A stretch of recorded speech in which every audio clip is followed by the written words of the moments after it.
So what I want us to do is to start becoming more conscious, start choosing things in a better way for ourselves, and start creating a life that's going to gear us to really take advantage of the opportunities that are going to show up for us in the years to come. This podcast is brought to you by The Integrated Human. We work up, down, inside out to plug yourself into your potential. If you want to see what we are up to and what's next, sign up to our newsletter or follow us on social media. If you like what we are doing, we really appreciate it if you can like our post on social media and YouTube and help us grow.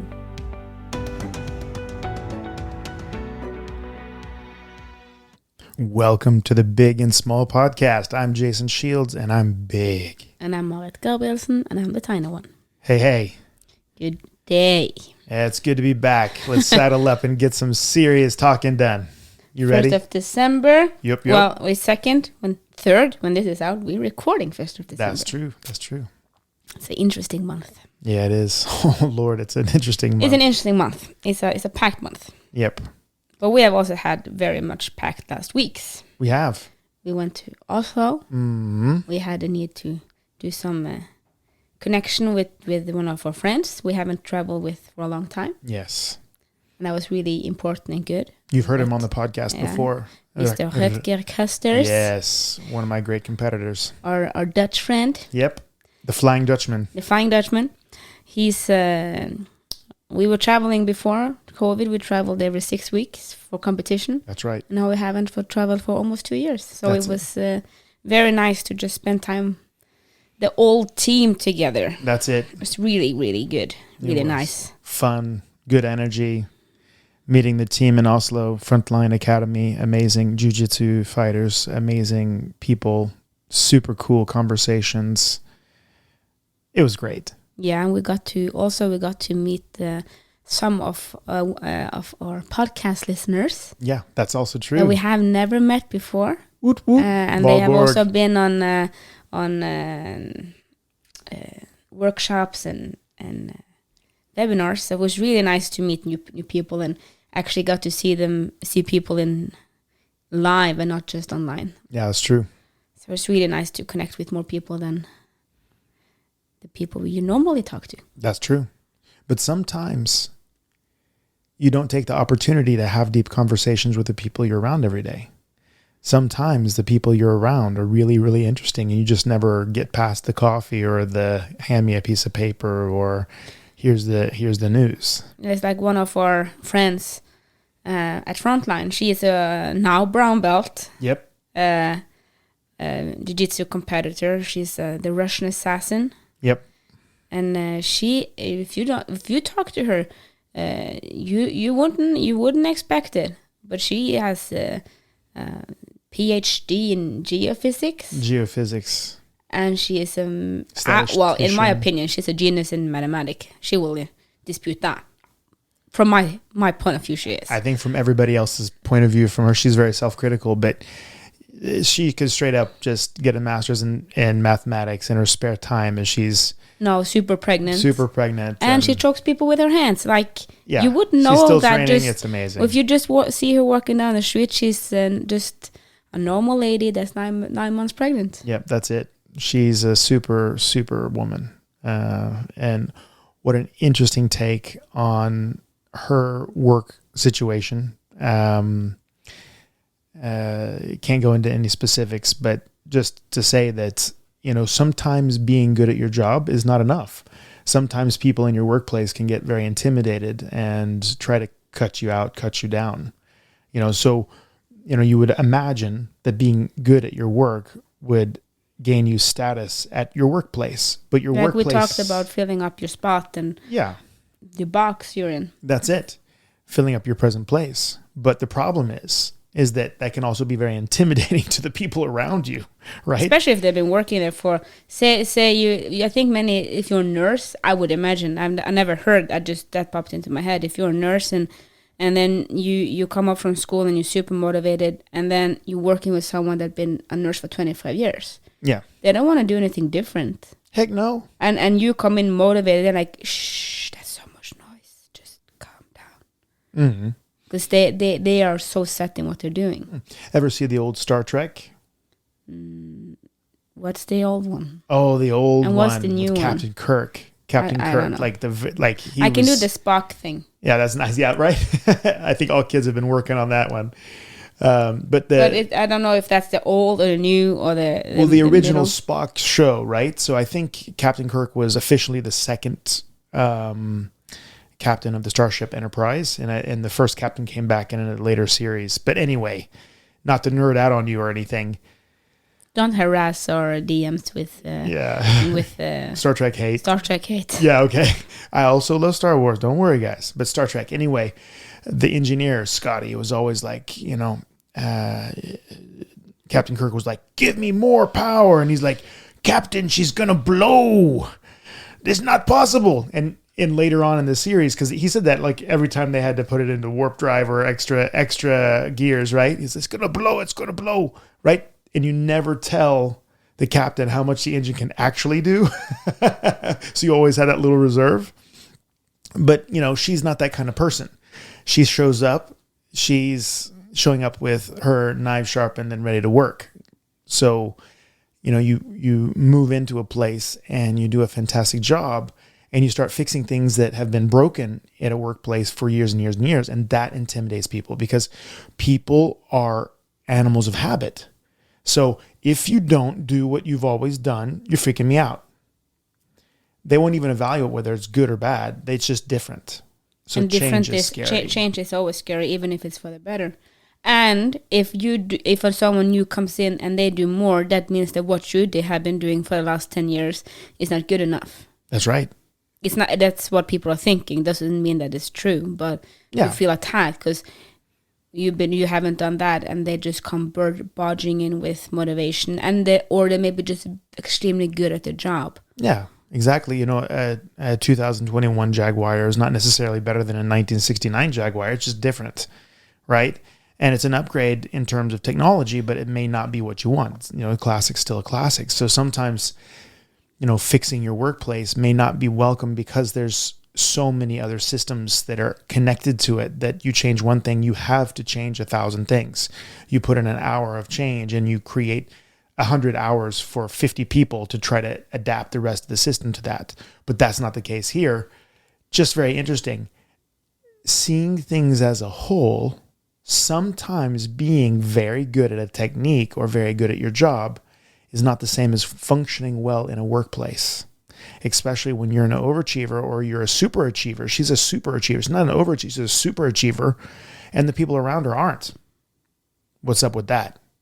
Now, when you call the people around you to raise their level, to sharpen up, you may not always get something positive back. No. Right? What? Yeah. You say that people don't like to change? They don't like to change, and they don't like to be held to a different standard than what they have chosen before. Right? No. Come on now. No, it's true. You come in with the best intentions, but if people are set the way they are and not open for change, that's it. Then it's very difficult. That's it. So working yourself into a hierarchical work structure. It's very often the case that when you find things that you could change, you address the bosses and ask them whether or not they want that changed, So they straight up locked her out of the system because they were so intimidated. That's crazy, right? But she is Russian. They think there's some kind of infiltration, right? Sorry, Julie. She's gonna break my knee now. Well, she's anyways. Amazing. We also had a theme this weekend. Yes. It's the first, I think it's first, well, we always talk a lot when we are traveling. Always many deep conversation. And many deep conversation has been held at airports. I always wonder what people around us are thinking. What are they talking about? And one of them we're going to have a big one on later. But this time we had a theme. Yeah, we did. We had a quote that kind of were rolling through the whole weekend. That's it. That's it. And you can quote it like it's supposed to be quoted, not the Marit's version of the quote. No, Marit's version's awesome. I like it, but the quote, of course, is being translated from a different language. But keep breaking your heart, until it opens. Rumi. Rumi is one of the most prolific poets in the world talking about the beloved. And it's either romantic or spiritual, depending on what your beloved is. Is it God, or is it some hot opposite or same-sex person that you're interested in? Right? So it's one of those things that, you know, the great passion for spiritual development is actually also passion, as in romantic passion, because that energy, that polarity between you and God, between you and the Almighty, that polarity is what creates that energy to drive you forward. And if you're going to devote your life to something, there has to be some kind of energy, right? So that's why people often kind of confuse, is this a romantic thing or is it a spiritual thing that he's talking about? Kabir's the same way. They talk about him being he was a Persian poet that was also very, very in the heart and very wise, but talked very much about the love and the passion for life and God, you know? So it's interesting when you take a bunch of warriors, especially warrior boys, warrior men, testo warriors. Okay. These guys are like jacked and ready in battle. And you try to find that soft center inside them and have them contact their hearts, because in a way you're kind of like, me to the exclusion of all other people. I'm going to be the champion. I'm going to be the world champion. I'm going to dominate, right? But then talking about the heart, sometimes not that easy, is it? Oh, no. It's a terrifying thing. And that's one of the reasons why I think it's been looked as weakness. Because it's better to push it down and look at it as weakness than to actually confront it. Yeah, and that's the thing, that all dogs, all warriors, all fighters fight on their heart. So if your heart is strong and clear, then you fight harder and better. Everybody knows that. That's where your cardio comes from. And you think, oh, yeah, but that's not, you know, the heart, the emotional heart and the heart, that's metaphoric. They're not the same. Well, they definitely have impact on each other, my friends. Oh, yes. So if you ever had a really heavy anxiety attack, or if you've really had depression or sadness, man, you know that pressure on the heart. You feel it. Your cardio is crap. Well, if people go say, we need to have a conversation. Boom, boom, boom, boom, boom, boom. Where do you feel it? You don't feel it in the head. Your head starts spinning. Yeah. But your heart drops. Into your what? Stomach, exactly. And your stomach is where your solar plexus or your control center is, right? So your emotions get like pushing the emotion, and you're like, okay, what's up, right? So it's an interesting process, because asking what people think that quote means is something that is very revealing in relationship to hearing about their emotional life, about their process, and you can kind of help them find their way through their process with that quote. It's really interesting. So, in the integrated human, we talk about how we want to have a clear mind. We want to have a heart that's filled with unconditional love, and we want a body that's ready to respond. Because all the way back when I was a heavy meditator, right? And we meditated, man. You still a heavy meditator. Yeah, I'm still a heavy meditator. It's true. I love to meditate, but I meditate this was like all the time. Now we're talking back when you were sitting down to meditate. Hours and hours, like now 4, 5, 6 hours a day. Yeah, you're going to do it. Exactly. And I was hanging out with this guy, and he was like in his 60s. And I'm like, hey, by the way, why do you meditate? He's like, well, what do you mean? I'm like, why do you meditate? Well, because I want to become enlightened. I'm like, oh, that's really cool. What's enlightenment? And he was like, he did not have an answer. I'm like, okay, how long have you been meditating? He's like, 40 years. Okay, you've been meditating 40 years to become enlightened, quote unquote, and you have no idea what it even is? And you would be surprised. Like, what is success? What is success? Do you know what success is in your life? Well, do you know what enlightenment is if you're a meditator? Okay, if you're a person who's doing yoga or if you're doing performance meditation or you should have a very concrete measure for success. And one of them is the definition of that state, which is a clear mind, a heart filled with unconditional love, and a body that's ready to respond. Right? Now, that being said, let's talk about the heart. What is unconditional love? That's a good question for the people. That's a very good question, right?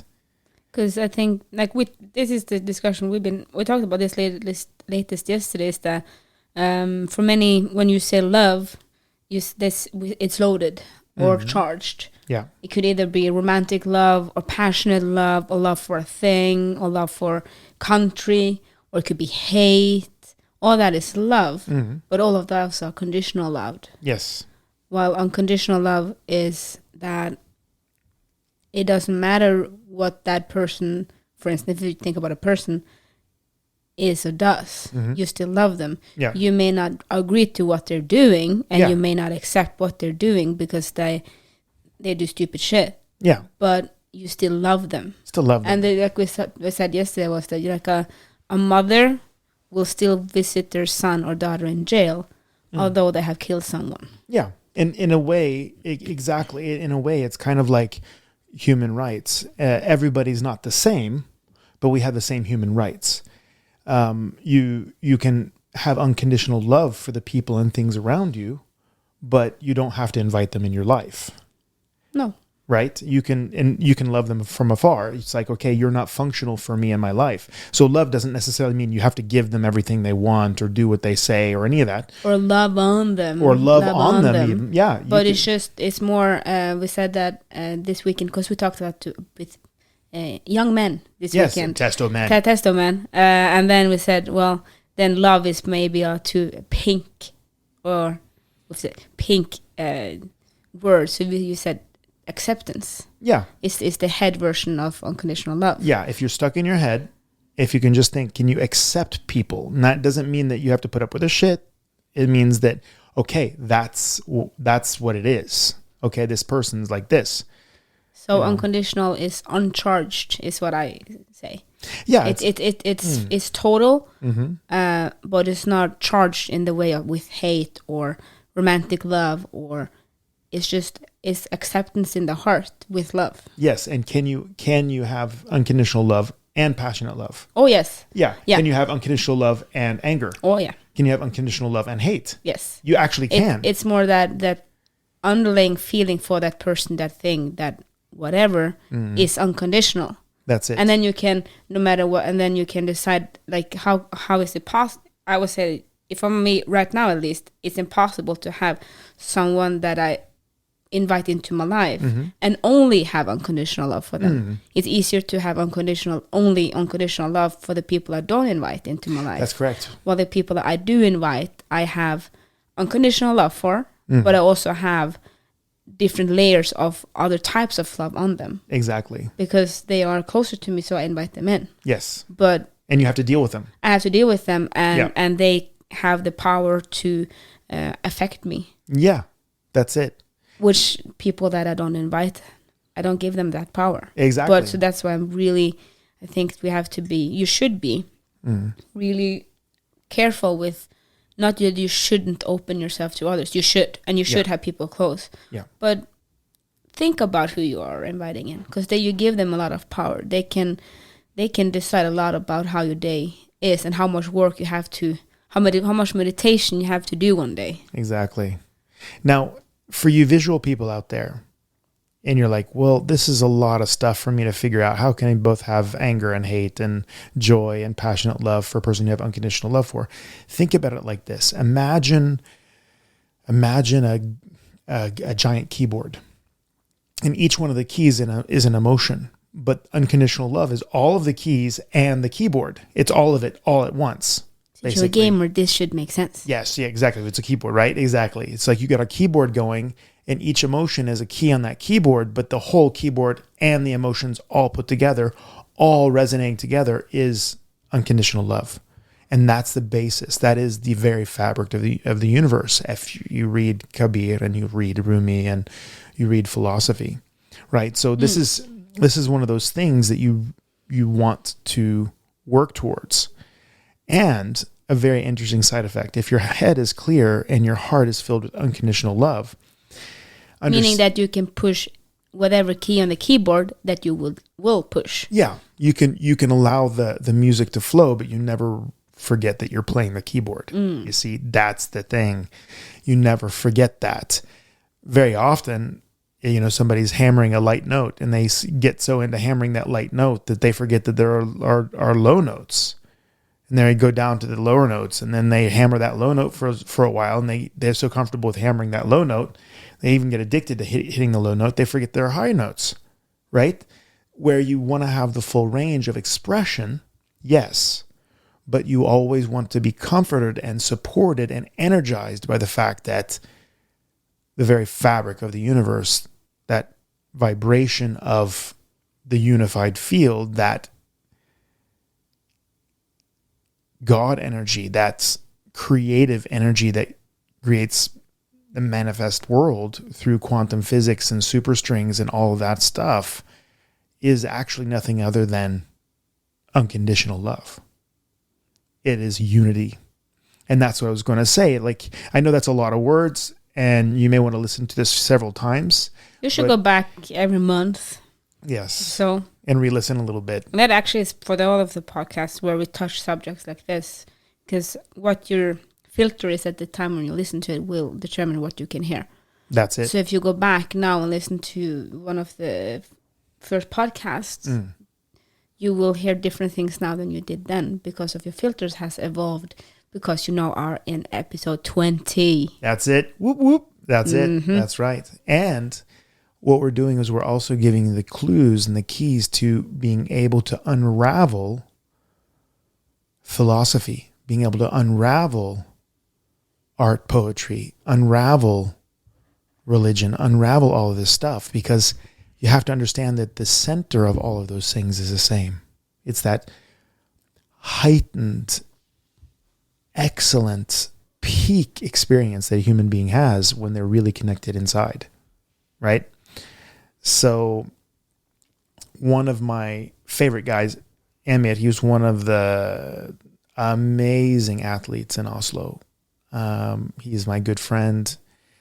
He's quite a philosopher himself. And he's a gentle giant. He's a gentle giant, and he's a wonderful human being. We went over to hang out at his house or at his apartment, and we were walking in, and I asked Martin, I said, so who do you think takes care of all the old ladies in this apartment complex? Oh, it's Emir. Of course it's Emir, because he's such a nice guy. And as we were having the conversation about this Rumi quote, which is, keep breaking your heart until it opens. He asked a great question, which is, why? Why? How does this help me in my everyday life? Yeah, because if you think about it, the quote doesn't kind of invite to a pleasant journey. It doesn't invite to a pleasant journey. And what does open mean? And what does breaking mean? What does breaking mean? Does that mean that you have to get girlfriends and then break up with, fall in love and break up? Well, that was my initial thought. When are you going to cheat on me so I can hurt? You know? Yeah, that was my initial thought, actually. Because, like, keep breaking your heart until you... I'm like, how many heartbreaks do your guy need to have? Right. And then I started actually philosophizing around it. And I'm like, okay, yeah, it's good. But the first initial thought, like, how? Because who wants to go through a heartbreak? Exactly. But we break our heart many times a day. We actually do. Exactly. That's exactly right. What a beautiful statement. We break our hearts many times a day. Because people do disappoint you. Oh, that's it. Because you, like we said, you put them on a pedestal. Yes. And then they didn't live up to the expectation. Or you put them under the floor in your heart. You basically say that they're crap and they're not worthy, right? And then they show their worthiness. Yes. And that makes you know, and then you shove them even more down. Or they create judgment in you, which is a separation, because love judge. Connects, love unites. So anything you do to separate or judge or objectify, fucks you up. I got like the goosebumps. You're talking about judgment. Ugh. Yeah, that's it. It's so awful. It's we heavy. Judge so much.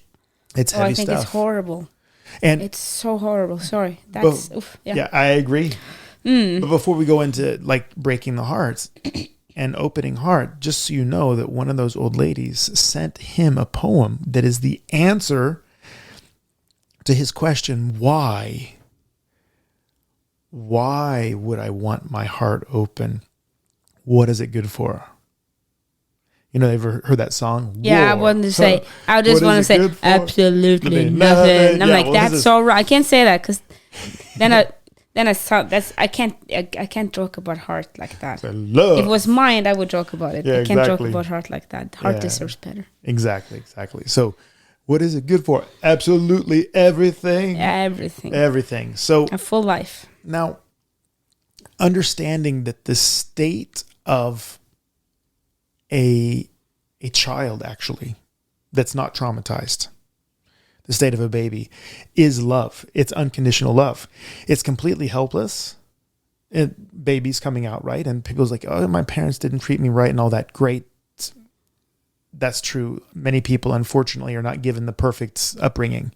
But listen, humans are horrible and helpless when they're babies. You need a lot of help to get to a point where you can function as a human. And your parents, that you turned the age of 20 is insane. Yes. That you reached a third of somebody helped you because you're not very, very pleasant to be with until you're an adult. When you're a teenager, it's like it's a storm, living with a storm. And if you don't have teenagers yourself, wait until you get them, you'll understand. When you're a 6-year-old, kids are not pleasant. Yeah. I know moms, you're going to say, but I love my kid. Yes, because you have unconditional love for them. Yeah. But when they poop on you and when they go pee-pee on you and when they scream and when they keep you awake at night and when they keep you worried because they're out late being drunk or doing something else, who knows what, it's not fun. No, it's not fun. And not only Don't come to me and say that's fun. No. But there's an interesting dynamic there because a child is unconditional love, the mother feels that unconditional love. Because like Maud said really smartly, and that was that a mama will go to death row and bring cookies and milk to her son that killed somebody, doesn't approve of what he did, think is horrible, but still loves him. It's your son. It's your son. You will go. You will do whatever it takes. Yes. Because what they did in that case doesn't matter. Right. Because it's your baby. Exactly. And what would you rather have? Everybody loving you or you feeling unconditional love in your heart for everybody? I guarantee you your life is better and a better quality. But the question there is, like Emmett asked, which was such a smart question, what is it good for? Like, okay, I'm going to feel better, but does that make me a more functional human being? Does that me feeling better? What does that matter? Right? Will it matter that I feel better? Exactly. And I'll bring up that poem that I'll read that to you, and we'll take one thing after another. Well, I don't think we have time to analyze the poem. No, we're not going to analyze it, but it's really interesting. I'm like looking at time. When you did dict analysis, poem analysis in school, I'm like, this is too heavy for that one. It's a beautiful poem, though. It's an amazing poem. So you have to, if you listen to the podcast, you actually should listen to one sentence, stop the podcast, think what you heard, take another sentence, stop it, figure out what you actually heard, and then take the next one. Yeah, exactly. We'll drop it on you, see what you think. Now, breaking your heart. What that means is that if your heart is actually, it's made to be in a state of unconditional love, anything that takes it outside of love is a wall that you need to break. And that's part of breaking your heart. So what Rumi's talking about, break your heart until it opens. So you put someone on a pedestal, that's a wall. That's a wall because even though it's a roof in a way, you're holding them above. As soon as they show you that they're human being, that they make mistakes, that I can remember my first one of those. Yeah. Oh, that was heavy for me. Yeah, right? Yeah, I was more. I had happened before, but I had this woman, girl. She was not a woman. She was a young woman, old girl, young woman that I looked so much up to, like big time. That was she. Everything she did was fantastic. She couldn't be wrong, in my opinion. And I was 15, and then I caught her smoking. Ooh. Bum, bum, bum. So you don't smoke? I love you. You smoke? No, the question wasn't that, because of course she didn't smoke. It wasn't a question if she did or didn't. Of course she didn't. She was the best you could be. Right. So how could you? Like, that wasn't a question you asked yourself. No. But then I saw her sitting, hiding a little bit, smoking. I'm just like, oh. Like everything about that person dropped. And looking back at it, it's ridiculous. She's the same, smoking or not smoking. Yeah. But because I looked so much up to her and did not have unconditional love. Yes. You were feeling love and admiration, right? Yes. But admiration is a fractured piece of love, right? Admiration is that pedestal situation. And it took me many years before I could look past that. Yeah, that's it, right? And again... And she doesn't deserve that. My inner climate didn't deserve that distress. Right. But I can remember the first time someone really dropped in what I had. And that was 15 years ago. Wow. And I can still feel it. Not that I feel anything for her now, but I can feel the disappointment I had that moment when I saw that. Exactly. And I was just like, wow. And the thing is that the difference, you could have unconditional love and still have disappointment in the fact that she smokes, but that she dropped. Her value in your eyes dropped. Because I didn't have unconditional love. I was 15. Exactly. You weren't in touch with it, right? No, I didn't know it existed. Yeah, exactly. So exactly. That's super, like we put them up, like you said, and then if you then let them drop, and like you said, it's really nice because you can still admire people and look up to people. Exactly. But they still, you have to be allowed to be human. Like I said, one of the worst thing about becoming an adult myself is to understand why my parents are humans. Yeah, exactly. They're human beings. You just don't exist to make me happy and make me what? And you're not all knowing and all powerful and all perfect. And you have struggles with stuff? No. Yeah, exactly. I struggle with stuff. Yeah. You don't. Your mom, your dad. Yeah, you don't struggle with stuff. You got everything figured out, right? Yeah. And that's also the thing, it's about that separation, creating the separation. Because when you really admire a person, you want to be like them. The problem is, and that means that you're trying to approach their star in the sky. You're trying to want to be like them. Exactly. You eat like them. You drink like them. You dress like them. You wear the same sneakers. You buy their gear, right, from Nike or whatever. Because I want to be like Mike. You're admiring this person. That's what people in commercials prey on, basically. That's why celebrities work. And they, by the way, are given all that stuff. They don't buy it, so don't spend your money on it. Just saying. Anyway, if you think about it, anything that brings you out of a state of connection with your environment is a wall in your heart that needs to be broken. So the idea that break the walls in your heart, break your heart until it opens to that frequency of unconditional love. But also think about what that means. It means that I feel at home wherever I am. I am self-sustained, meaning that whether a person understands that I'm telling the truth or not, I know my own truth and I can stand for it. And I'm calm with it. Exactly. I'm energetic because, if you're really low or you're feeling valueless, you're not going to have lots of energy to create something better in your life. And here's this thing, guys. Imagine if doing the right thing makes you feel emotionally like shit, but doing the wrong thing, like escapism, like playing your game or drinking alcohol, makes you feel better for a short time. That's going to mess you up in your life as well, because a person who's self-sustained in their heart can do what's needed and what's right to serve their greater goal. And they're not distracted by all the, my personality needs to be pumped up, so I'm going to go out for a late night and try to pick up somebody and get super drunk and use lots of money, when I actually should be going to bed early, getting to work early, and focusing on what I should be doing, So just as a functional thing, understanding that when you're self-sustained with energy, because emotions are energy in motion, so when you have the ultimate frequency of love, ultimate unconditional love, you have supercharge, right? You can decide on the keypad, yeah, or piano or whatever with what to hit. Do you want to hit F? Do you want to hit what do you want to hit? Exactly. Instead of just F being hit. Yeah. And you just go F, F, F, F. You can go F. I go H now. Yeah, exactly. You can really decide. Yeah. And you can have constant good energy. Like if you were to explain how my energy level is. Oh, it's very calm and total, and it's very alive.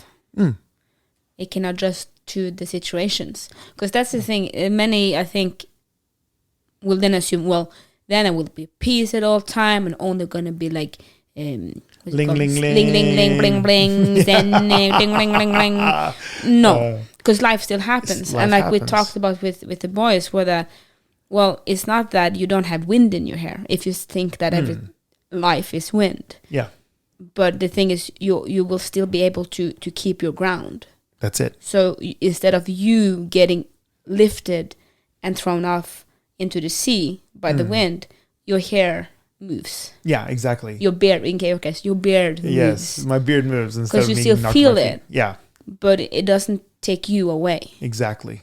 Because what happens usually is that people get like it's like a hurricane, Yes. and they go with that hurricane, and then next one comes and they get caught by that one. Yeah. But now it's more, it happens, and you will be affected by it. Yes. It's not ling ling ling ling, only peace. Then you add Only peace and love and happiness. That doesn't exist, friends, or shouldn't exist, because then you're living one-dimensional Yes. life. So it's more that you don't, I see that you are affected by the wind, but even the biggest shock possible. So if you listen to it, imagine the biggest shock possible that is so untrue, and it's so hurtful, and it's so mean, and it's getting out of the blue thrown in your face. It's like a bottle, but if you're sleeping and someone pour ice water on you. Yeah. It takes you 3 to 5 minutes. Yeah. When and you I'm lost back. the world championship, it took 2 minutes. 2 minutes. Yeah. And then you, of course, evaluated, and you were angry with the loss in the way that you had, okay, what happened? How did I lose? What can I improve on? But we went out and had a good meal. You didn't mope at all. Yeah, I didn't ruin everybody else's trip. I didn't ruin everybody else's competition. And I was actually ready to evaluate and be a coach and function 2 minutes afterwards. Yeah. Right? After I've spent years culminating to that world championship, right? Yeah. I've won 3 times, but at the same time, you want to win every time. You want to win every time. Yeah. So the loss is still, and since being a world champion, you want to be the world champion again. Someone stole that from you. Yes. And you didn't lose in that way because it was a ref decision. A ref decision. So it's kind of, but then again, it takes very short time to recover from it. And that's why you want to have all the keypads, because then you can see the hurricane come, so you can just buckle up and you're still safe. Yeah, and then you keep you keep your ground, you know. You keep your ground. I think that's a beautiful way of saying it. And we were talking to Mir about this, how you have but you get angry at people. Of course you get angry, but say someone hits your car. Yeah. Well, the mechanics of him hitting your car means that you have to go out of the car. You need to write the insurance thing. Yeah. And after that, it's mechanics. Yeah. You going home, you first of all yelling at the guy, calling him a piece of shit, will actually not make the conversation you're going to have better. Because it's not going to be efficient for anything, it's right? not going to. It's just going to make him go defensive. Yeah. And you going home and think about this and being angry with him. And I told him it will be very efficient if it affected him. Yeah. Unfortunately, me sitting at home during the weekend being super angry with this guy that hit my car doesn't affect him. Yeah, he's at home probably hanging out watching TV. Or getting yelled at by his wife. Hopefully, in that case, if you want revenge, that at least his wife is telling him off. But you don't even know that. He doesn't feel my anger. Nope. And I can direct the anger as much as I want. Yeah. But most likely he's not going to feel it. Exactly. Unless you're skilled with voodoo dolls. Yeah, well, yes. You know? So then what? Then right? I'm only hurting myself. Yeah. Because again, the mechanics of the situation requires certain things to happen. So my car will get fixed. Yeah, and he has insurance. You have insurance. Hopefully, if not, you talk to the police. And the whole point is is that the mechanics are the mechanics, just like with everything in the world. And we give things meaning and we react to those meanings, right? So it's like, okay, maybe it turns out that he stops you from a more serious situation. Maybe you get a new car from the insurance company. Or maybe you needed to start working a little bit more because you are about to have heart issues. Like, who knows? Who knows? But not even like putting anything other than just that one moment on it. Like if it doesn't mean anything, if you just realizing that you being angry at the guy serves nothing in the long run. Now, it could be a reaction. Bam. And they say that physiologically, now this is for you science freaks out there, and I'm one of you, so I love you long time. This is for you. When you're pissed off, when you're angry, when you're sad, guess how long you're actually doing that as a reaction? 2 minutes. 2 minutes. That's right, Maudit. After 2 minutes, you're recreating that shit. You're choosing it. And you're like, no, I'm not. I'm still pissed at that guy at third grade. Well, really? That's your mind telling you to still get pissed. Yeah, exactly. You've decided that that's a pattern. You've been pissed, and then the thought comes up again. My fucking car. Yeah, exactly. And then, and then you keep doing that. So you are constantly angry, but again, you're inflicting anger upon yourself. Exactly. And when you've meditated for a while, when you've found yourself, when you've found a way of releasing a lot of these old traumas and taking the energy back, because if you still have an emotional charge to something in your past, you still have emotional energy that's tied up in the past, which means it's not here and it's not serving you where? Here.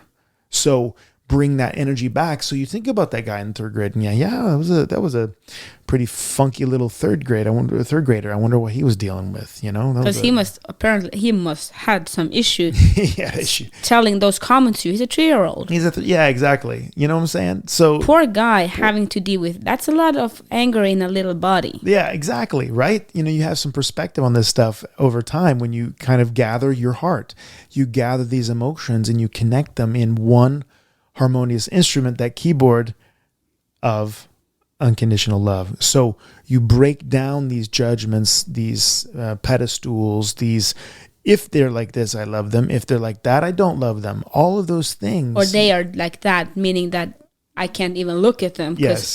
Oof. They're objectifying. They have to be like that because they did that. They're bad. They're bad per people. Ooh. Or we need to have a podcast about judgment. Oh, I like that. We're going to do that. We're going to do that. Now, I'm going to, if it's okay with you, Marit, I would like to read this poem. Yes. It's a beautiful poem. It's a beautiful poem. But I do recommend people to either go back and forth and listen to it for a couple of times, or to take one paragraph, because it's and actually listen to the words that's being said. Yeah. Exactly. It's not just it's very important. It's very important. And also, just so you know, again, this is because Amir takes care of all the old ladies. They wanna give him all the good things. So sometimes it's cookies, sometimes it's philosophy. Does get cookies. Yeah, he does. Sometimes it's philosophy, and the world is better because he's there, and they are better because he's there. Just so it's said, he's also better because they're there. And he asked the question, what is it good for? Why do I want to open my heart? Why do I have unconditional love? Why do I want to meditate like that? He's a philosopher. Why do I want to become an integrated person? Why do I want to become an integrated human, right? And here it is. So listen to it. Rudyard Kipling wrote, if you can keep your head when all about you are losing theirs and are blaming it on you, if you can trust yourself when all men doubt you, but make allowance for their doubting too. If you can wait and not be tired by waiting, or being lied about, don't deal in lies, or being hated, don't give away to hating, and yet don't look too good nor talk too wise. If you can dream and not make dreams your master, if you can think and not make thoughts your aim, if you can meet with triumph and disaster and treat those two impostures just the same, If you can bear to hear the truth you've spoken, twisted by knaves to make a trap for fools, or watch the things you gave your life to broken and stoop and build them up with worn out tools. If you can make one heap of all your winnings and risk it on one turn of pitch and toss and lose and start again at your beginnings and never breathe a word about your loss. If you can force your heart and nerve and sinew to serve your turn long after they're gone, and so hold on when there's nothing in you except the will which says to them, hold on. If you can talk with crowds and keep your virtue, or walk with kings, nor lose the common touch. If neither foe nor loving friend can hurt you, if all men count with you, but none too much. If you can fill the unforgiving minute with 60 seconds worth of distance run, yours is the earth and everything that's in it. And what's just more, you'll be a man, my son.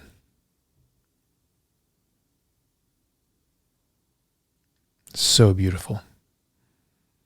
It's a very, very powerful poem. It's very powerful. You know, talking about how neither the loving friends or your enemies can hurt you. Talking about being able to walk with kings and never lose that touch. About being connected. About following your dreams but not letting them dominate you and twist you. About seeing the things that you've given with your heart being used to trick other people and maybe used wrong by people who are not virtuous, but still keep your ground. Just being total in every situation. Being total. And that, in order to do that, you have to have that state of heart, that unconditional love. Because if not, it's impossible. It's impossible because it's all about you meeting the moment, and you stepping into that moment with as much of you as possible. And like we said, just getting wind in your hair, not getting thrown off. Yeah, that's it. Because if you get knocked off your feet, every time something happens that's not exactly the way you thought it should be, then you're going to spend your life picking yourself up, which of course you should always stand up. But if you're just getting hot wind in your face. Wouldn't it be nice not to not fall in the ditch? Exactly. And you're going to fall in the ditch in the beginning, of course. But the thing is, you already are falling in the ditch, most likely. So yeah, it's just that you're getting. Look at the state of the world. That's it. Kind of, you are already doing that. The thing is, are you aware of you doing it? That's it. And that's kind of the starting of the breaking. That's it. And then. Oh, I want to do that. That sounds like fun. That's going to be my New Year's Eve resolution. It's not that pleasant because it says I've learned how to read small letters in contracts now. Small print. It's very important. It says breaking. Yes. Breaking means when you break a nut or you break a window, you are opening something. Or it's a flower that are, what's it called when you do this? Yeah, to flower. Is it that's what it's called? Yeah, open. It opens. A flower opens. Doesn't it have a name? Yeah, flowering. Okay. The process of flowering. Yes, that's it. Very well. When you're flowering, yes. a butter is flowering. Well said. When a flower is flowering. Yes. New word. It looks beautiful, but it's not. If you ask that tiny flower, is this pleasant? It may go, no. It's not. It's stretching. It's becoming something completely different. I went from an itsy bitsy seed, and now I'm gonna be like 3 meters tall. Yeah, that wasn't pleasant. Yeah, but it's so worth it. So worth it. That's the thing. It's so worth it, and that's then to have a conscious process about it. That you are breaking walls. I think can save many. Yeah, in the process. And finding who you are, finding what's right, finding your own personal truth. Having to have the experience, some of them good, some of them not good. It's a total experience, living, learning to know yourself. How can you only know yourself at a party? Sometimes you have to go somewhere serious in order to find who you are. That's it. So remember, you matter. Unless you multiply yourself by the speed of light squared, then you're energy. But if you can't be energy, matter. Thank you for listening to our podcast. We hope you felt we added something to your day and hopefully your life. If you want to learn more, subscribe to our newsletter and find us at integrated-human.com. That is integrated-human.com. Integrated Human on YouTube and other social media platforms. Have a great day and thank you again for listening. Love, light, and upgrade from us at the Integrated Human team.